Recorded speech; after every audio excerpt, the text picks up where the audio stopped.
আসসালামু আলাইকুম ওয়া আজ আমরা নামাজ না পড়লে কি কি শাস্তি হয় সে সম্পর্কে জানব। বেনামাজের শাস্তি: নামাজ ত্যাগ করলে, রীতিমতো আদায় না করলে তার উপরে ১৫টি আযাব নাজিল হবে। দুনিয়াতে ৬টি, মৃত্যুর সময় ৩টি, কবরের মধ্যে ৩টি, হাসরের মাঠে ৩টি। দুনিয়াতে ৬টি আযাব হল: নম্বর ১, বেনামাজির হায়াত কমে যাবে। নম্বর ২, বেনামাজির জীবনে বরকত হবে না। নম্বর ৩, বেনামাজির চেহারার সৌন্দর্য থাকবে না। নম্বর ৪, বেনামাজির কোনো দোয়া কবুল হবে না। নম্বর ৫, বেনামাজির সব নেকি বরবাদ হবে। নম্বর ৬, বেনামাজির নিকট হতে সব রহমতের ফেরেস্তা ভেগে যাবে এবং একসময় ইসলাম হতে খারিজ হয়ে যাবে। মৃত্যুর সময় ৩টি আযাব হল: নম্বর ১, বেনামাজি মরবার সময় অপমানিত, লাঞ্ছিত ও অতি কষ্ট দিয়ে তার জান বাহির করা হবে। নম্বর ২, বেনামাজি ক্ষুধার্ত অবস্থায় মরবে। নম্বর ৩, বেনামাজের মৃত্যুর সময় এত পিপাসা হবে যে মনে যাবে সাত দরিয়ার পানিও যদি মুখে ঢেলে দেয় তবুও বুঝি পিপাসা মিটবে না। কবরের মধ্যে ৩টি আযাব হল: নম্বর ১, বেনামাজির কবর চেপে এসে তাকে পিষতে থাকবে, এতে তার এক পাঁজরের হাড় অপর পাঁজরের হাড়ের সহিত মিশে যাবে। নম্বর ২, বেনামাজির কবরে দাউ দাউ করে আগুন জ্বলবে। নম্বর ৩, বেনামাজির কবরে বিরাট বিরাট সাপ এসে ভরে যাবে এবং এক ফেরেস্তা এসে জোরে জোরে গুর্জো মারতে থাকবে।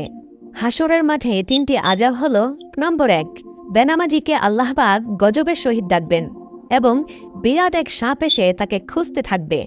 নম্বর ২, ৩০,০০০ বৎসরের ফুলসিরাতের রাস্তা, যা হীরার চেয়ে ধারালো, চুলের চেয়ে চিকন, আমাবস্যার রাতের চেয়ে অন্ধকার, বেনামাজি যখন সেই পুলের উপরে পা রাখবে সঙ্গে সঙ্গে পা কেটে টুকরো টুকরো হয়ে যাবে।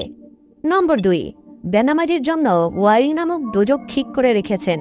ফেরেস্তা কিয়ামতের দিন দোজকে ফেলে আযাব দিবেন। দুনিয়ার বেনামাজি বাদশাকে বলা হবে, কেন নামাজ পড়নি?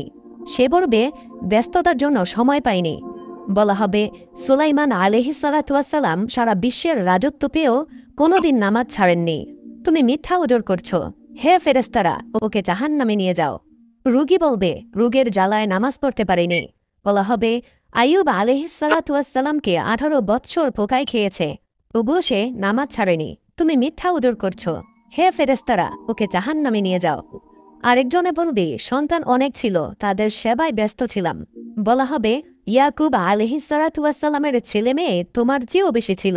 ইউসুফের জন্য কাঁদতে কাঁদতে অন্ধ হয়ে গিয়েছিল, তবুও নামাজ ছাড়েনি। তুমি মিথ্যা ওজর করছো। হে ফেরেস্তারা, ওকে জাহান্নামে নিয়ে যাও। বেনামাজি স্ত্রী লোককে হাজির করা হবে। সে বলবে, স্বামীর কাদের চাপে তাহার ভয়ে নামাজ পড়তে পারেনি। বলা হবে, ফেরাউনের স্ত্রী আসিয়ার স্বামী বড় জালিম না তোমার স্বামী বড় জালিম? জালিমের বিবি হয়েও আসিয়া নামাজ ছাড়েনি। তুমি মিথ্যা ওজর করছো।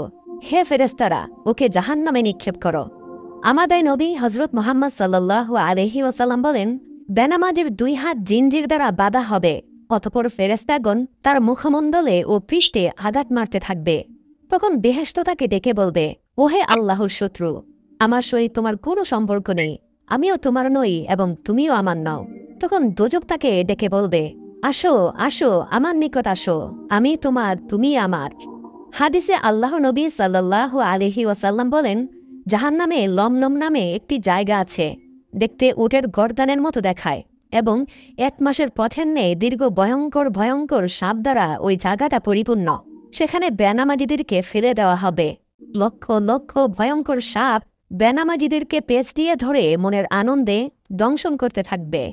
ভাই ও বোনেরা আমার, আল্লাহ পাকের কাছে পানা চান ও পিছনের নামাজ কাজা করুন। অন্য এক হাদিসে হুজুর সাল্লাল্লাহু আলাইহি ওয়াসাল্লাম বলেন, দুজকের মধ্যে জুব্বুল হুজুন নামে বিরাট আকারে একটি ময়দান আছে। উহা শুধু বিচ্ছু দ্বারা পরিপূর্ণ। এক একটি বিচ্ছু খচ্চরের মতো উঁচু ও মোটা। বেনামাজিদেরকে দংশন করার জন্যই উহাদিগকে সৃষ্টি করা হয়েছে। মহান রব্বুল আলামিন আমাদের সকলকে সঠিক ওক্তে নামাজ আদায় করে আল্লাহ পাকের নৈকট্য হাসিল করার তৌফিক দান করুন। আমিন।